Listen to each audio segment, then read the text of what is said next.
So we have seen the what are the oral different doses routes of the drug administrations.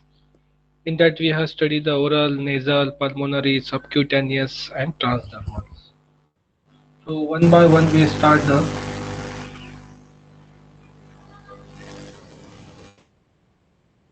our topic here. Which points we have to study? The first point, the oral route of drug administrations. This is the most important.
Sir आवाज नहीं आ रही आपकी।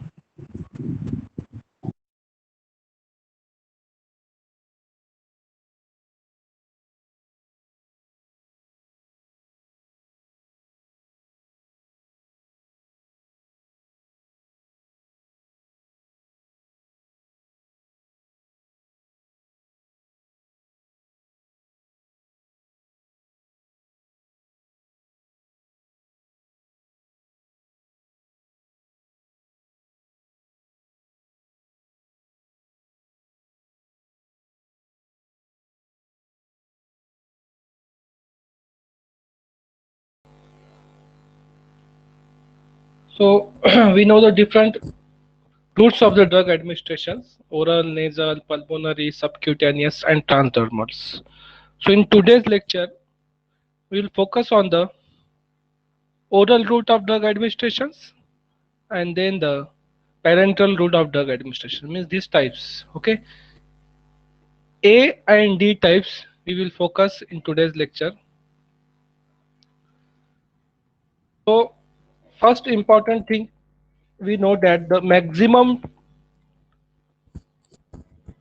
and most prescribed route of drug administrations is the oral route of drug administrations. So do you know the any advantages, any one advantages of oral route of drug administrations?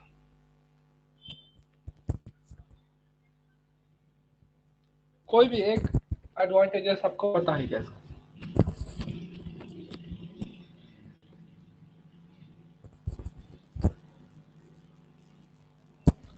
क्या फायदा है oral root का लेने का?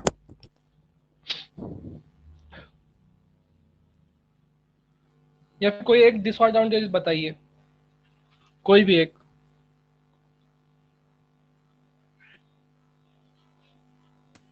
It is not painful. Okay, ये advantage हो गया. Very good, very correct. And then disadvantage.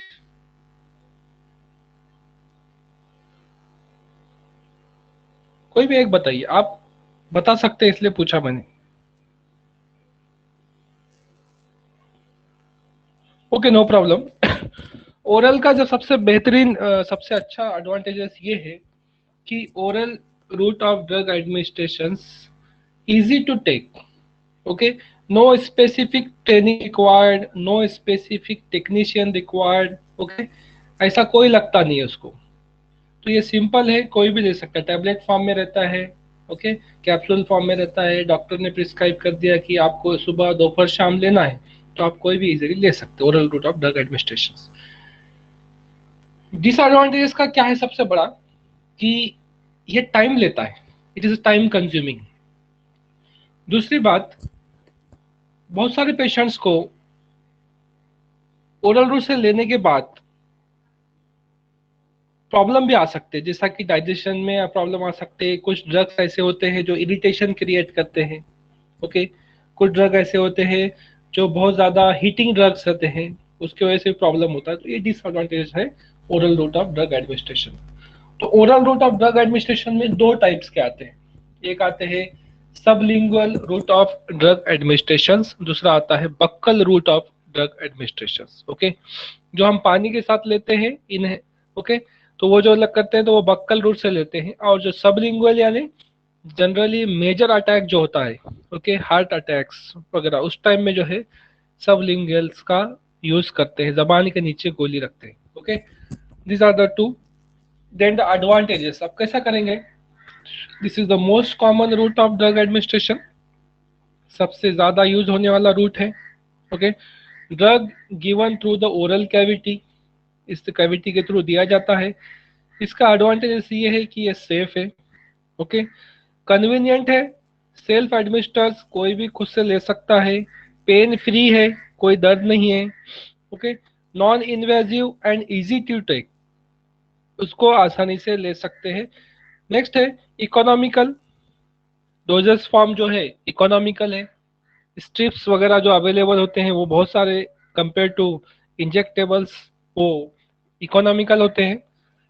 And usually good जितना अब इसका एब्जॉर्प्शन कहाँ से चालू होगा, स्टमक से चालू हो जाएगा डाइजेशन, और जो इंटेस्टाइन में है वहां पर उसका एब्जॉर्प्शन ड्रग का चालू हो जाएगा। तो एक लंबा रूट है किसका, इंटेस्टाइनल रूट, जीआई ट्रैक का रूट काफी लंबा रूट है जीआई ट्रैक का। तो ये ट्रैक के थ्रू इसका पूरा कंप्लीट एब्जॉर्प्शन भी हो सकता है, ओके। तो ये भी इसका एक क्या हो गया, एडवांटेजेस हो गया। उसके बाद next advantage is the no need for sterilization, okay. In if we see the in other cases when we consider the parental routes at that times, whatever the formulations at that time we use that require the sterilized formulations, because if any contaminations, any microbes develop in that particular formulations, then it affect drastically to the body, okay, because it is directly enter into the blood streams, directly enter into the body fluids. That's why their precaution should be taken to avoid the these types of the administrations. But in case of the oral route, no need of sterilizations. If any drugs somehow having the some contaminations at that time, they can be handled in the stomach, okay. If microbes are there in our hands and we use that hand with the tablets, that microbes, chances of that microbes will is the it will be killed in the stomach juices, okay. So here somehow the somehow the microbes, somehow the any contaminations if there, it can be adjusted. But in case of the parental route, there is no chances of the any contaminations, direct effect, direct infections chances is there, okay. So that's why no need for the sterilisations, यहाँ पे sterilise करने की कोई जरूरत नहीं है। अभी sterilization किसको बोलते हैं, ओके। स्टरलाइजेशन आपने सुना होगा, जो भी इंजेक्टेबल वगैरह होते हैं इसको एक कुछ टेम्परेचर पे हीट किया जाता है। इन टेम्परेचर पे उसको क्या किया जाता है, वार्म वाटर में या फिर जो भी उसकी फॉर्मुलेशंस पॉलिसी है उसके तहत उसको गर्म किया जाता है, ताकि उस टेम्परेचर पे कोई माइक्रोब अगर जो उसमें होगा तो माइक्रोब्स क्या वगैरह क्या हो जाएगा, डेड हो जाएगा, ओके। तो ये स्टरलाइजेशन जैसा कि इंजेक्शन है, अभी इंजेक्शन जो है सिरिंजेस हम यूज करते हैं, तो ओल्ड टाइम में एक सिरिंजेस को बार बार यूज किया जाता था। तो उसको स्टरलाइज कैसा करते थे, एक बात होता था हॉट वाटर बाथ, उसमें बार बार वो जो है इंजेक्शंस वगैरह देने के बाद रख दिया जाता था, तो स्टरलाइज होता था। लेकिन ओरल रूट में सबसे बड़ा ये है कि यहाँ पर स्टरलाइजेशन की कोई भी जरूरत नहीं है, बहुत बड़ा एडवांटेज है। अब डिसएडवांटेजेस क्या हो सकते हैं, ओके। क्यों, तो जब उसको एडवांटेजेस है तो कुछ ना कुछ क्वांटिटी में डिसएडवांटेजेस भी होंगे। ओके, तो डिसएडवांटेजेस क्या है इसके? सबसे पहला डिसएडवांटेजेस क्या है, इसको इंटर करने के बाद it can cause the gastric irritations. बहुत सारे ड्रग्स ऐसे हैं जो इरिटेशंस करते हैं। आपने अक्सर सुना होगा, बहुत सारे पेशेंट जब डॉक्टर के पास जाते हैं तो क्या बोलते हैं, सर हमको गर्म गोली नहीं चलती, हमको ये गोली नहीं चलती, वो गोली नहीं चलती। उनके पास लिस्ट होती है, ये गोली लेने से इरिटेशन होता है, ये गोली लेने से रिएक्शंस होता है, ओके, ये गोली से छाले आते हैं मुंह में। These are the gastric, okay, irritations caused by the that particular drug to that particular sensitive patients। एक बहुत बड़ा इसका ओरल रूट का डिसएडवांटेजेस है। उसके बाद नेक्स्ट है नोजिया। नोजिया यानी क्या होता है? Anyone know what is mean by nausea?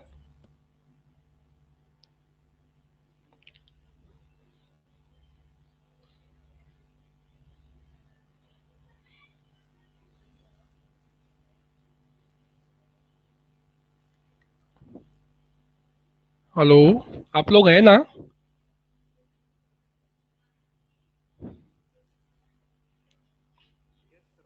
Yes, sir.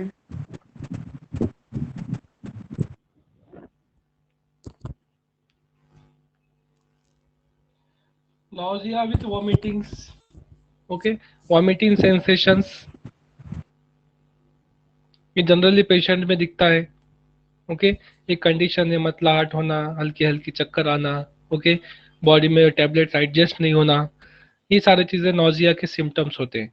तो वॉमिटिंग यानी उल्टी होना, वॉमिट करना, ओके, ये भी बहुत सारे टैबलेट, जैसा कि अभी आपको पता है, किसी को मलेरिया है, किसी को टाइफाइड है, उस टाइम में जो है वॉमिटिंग बहुत ज़्यादा होती है। तो वॉमिटिंग में क्या हो जाएगा, फिर ये टैबलेट्स लेने के बाद और ज़्यादा वॉमिटिंग हो जाएंगी।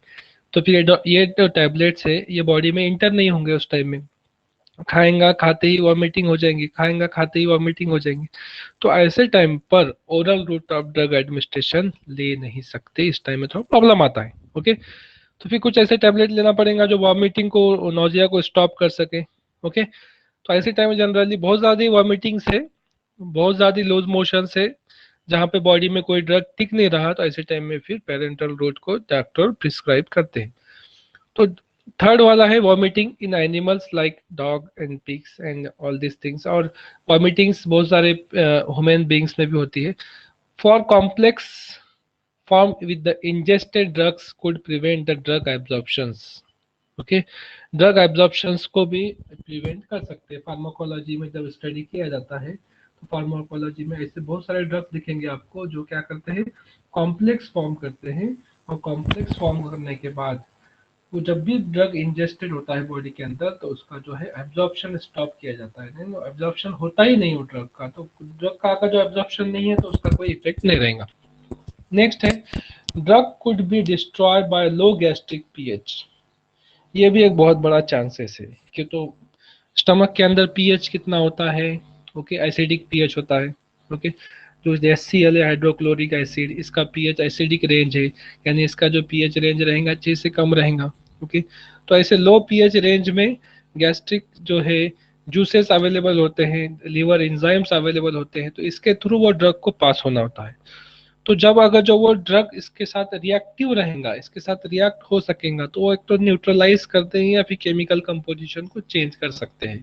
तो ये सबसे बड़ा डिसएडवांटेजेस है। जब भी फार्माकोलॉजी की स्टडी की जाती है उस टाइम में ये सारी चीजें चेक की जाती हैं कि इसका कोई इंटरेक्शन तो नहीं है गैस्ट्रिक जूस के साथ, या फिर लो पीएच में जाने के बाद कुछ इफेक्ट होता है क्या। कुछ कुछ ड्रग्स में इफेक्ट होता है, फिर भी कोई चांस नहीं हो, दूसरा कोई रूट अवेलेबल नहीं होने की वजह से वो ड्रग्स दिए जाते हैं।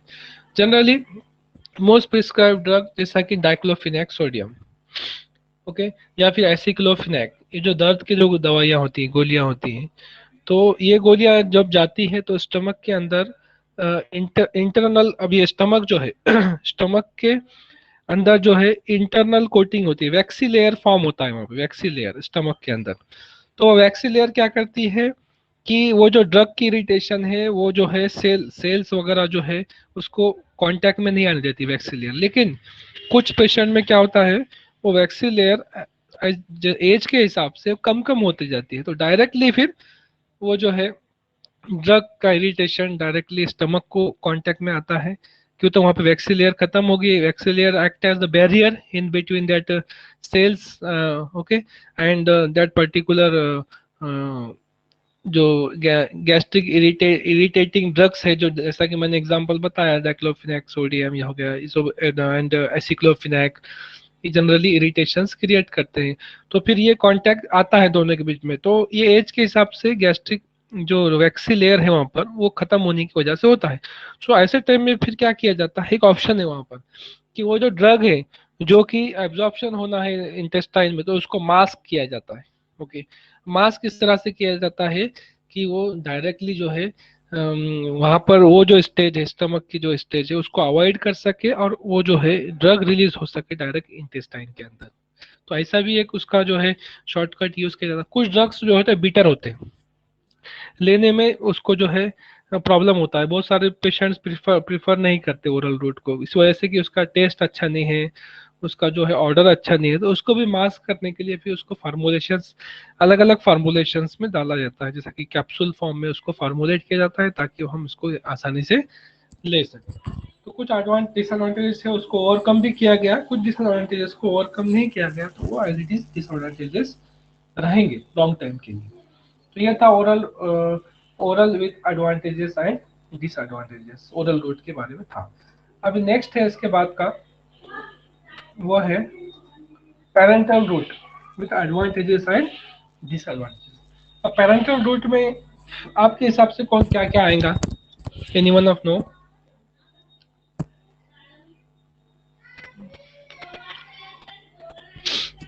कोई जानता है आपके पास कि इसमें पेरेंटल रूट में क्या आता है?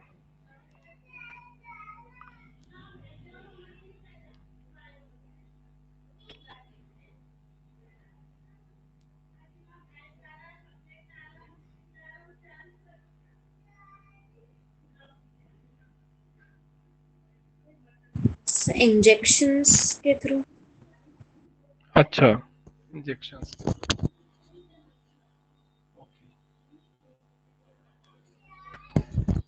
तो ये जो है यहाँ पर फॉर्मेट दिया गया है पेरेंटल रूट्स का। इसमें देखिए, अब इसमें भी दो तीन वेराइटीज होते हैं। ओके, इसमें जो है अलग अलग लेयर होते हैं, हमारे स्किन के लेयर, उसके अलग अलग लेयर्स के अंदर अलग अलग इंजेक्टेबल्स यूज किया जाता है, वो सारे के सारे parental route of drug administration में आते हैं। तो देखिए, जो एक है इंट्रामस्कुलर है, ओके, एक है सबक्यूटेनियस, एक है इंट्रावेनस, वेन के अंदर दिया जाता है, एक इंट्राडर्मल, इपिडर्मल यानी डर्मा के ऊपर दिया जाता है। तो अलग अलग जो स्किन के लेयर है, चार layer, epidermal, dermis, subcutaneous, muscular. तो इस तरह से अब जैसा कि आप देखते हैं अक्सर वैक्सीन वगैरह के लिए, तो वैक्सीन कैसी है, जब भी देते हैं तो स्ट्रेट देते हैं, आपने देखे होंगे। तो जब आप स्ट्रेट वाला जो route of drug administration use कर रहे हैं, तो वहाँ पे जनरली चांसेस क्या होते हैं, इट इज इंट्रामस्कुलर टाइप्स हो सकते हैं। ओके, तो इस तरह से ये अलग अलग रूट्स है। उसके बाद next, advantages of parental route of drug administration. अब इसका सबसे बड़ा एडवांटेजेस आपका क्या हो सकता है?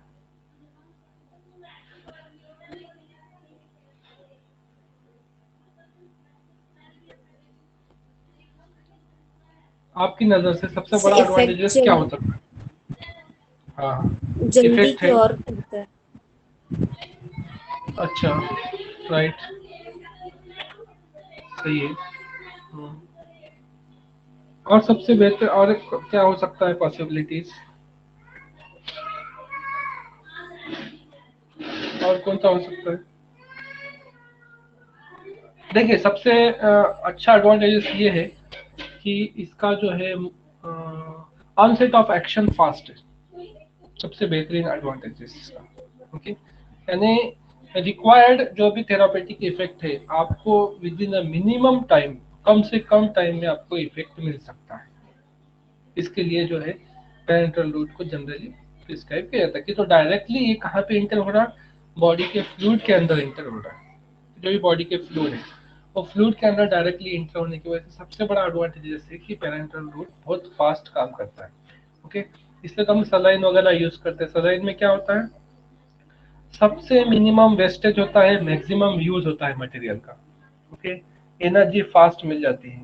ओके, मटेरियल सर्कुलेशन में डायरेक्ट ऐड हो जाता है, वरना डाइजेशन अभी स्टम ओरल रूट से लेंगे तो डाइजेस्ट होगा, डाइजेस्ट होने के बाद एब्जॉर्ब होगा, एब्जॉर्ब के बाद ब्लड सर्कुलेशन में पहुंचेगा, सर्कुलेशन में पहुंचने के बाद फिर साइट ऑफ एक्शन पे पहुंचेगा। लेकिन पेरेंटल रूट में देखेंगे डायरेक्ट सर्कुलेशन में पहुंच रहा है। ये दो तीन जो स्टेज है जहाँ पे उसकी इफिकेसी कम होने के चांसेस है, तो इसमें पेरेंटल रूट के अंदर 100% इफिकेसी मिलती है। इसलिए तो पेरेंटल रूट को भी स्टेरलाइज किया जाता है। उसका रीजन ये है कि यहाँ पे गलत इंटर करेंगे तो इफेक्ट भी बहुत, नुकसान भी बहुत फास्ट होगा और इसका फायदा भी बहुत ज्यादा फास्ट होगा। तो ये दोनों भी इसके बहुत अच्छे एडवांटेजेस है। देखिए अब, bioavailability is faster and more predictable and near to the 100% मिलती है बायो अवेलेबिलिटी। ये तो हमने जो टर्म है बायो अवेलेबिलिटी, ये टर्म हमने इससे पहले ही पढ़े हैं। उसके बाद गैस्ट्रिक इरिटेशंस नहीं होता है, vomiting are not provoke. Okay, parental routes could be used in unconscious patients, सबसे बेहतरीन फायदा है। अनकॉन्शियस पेशेंट ओरल रूट से ले नहीं सकता, parental route is the best route. Uncooperative and vomiting patients, okay, there are no chances of the interference by the food or digestive enzymes. Liver enzymes are bypassed. It essential sometimes in the absorption of the active form of the drugs. ये advantages है। Disadvantages में क्या देखेंगे हम, it is generally more risky also. Okay, the preparations must be sterile, technique is intensive and painful. Drug administration by all the routes except intra-arterial might still be eliminated by the first pass elimination in the liver prior to distribution to the rest of the body. is important advantages and disadvantages थे parental route के। अब next lecture में हम जो है formulations and combination of formulations and different doses form, ये जो है part हम next lecture में हम पढ़ने वाले हैं। तो ये lecture में इतने point हमने आज यहाँ पर कवर किए हैं। ओके, तो थोड़ा क्वेश्चन पूछे तो आंसर देते जाइए।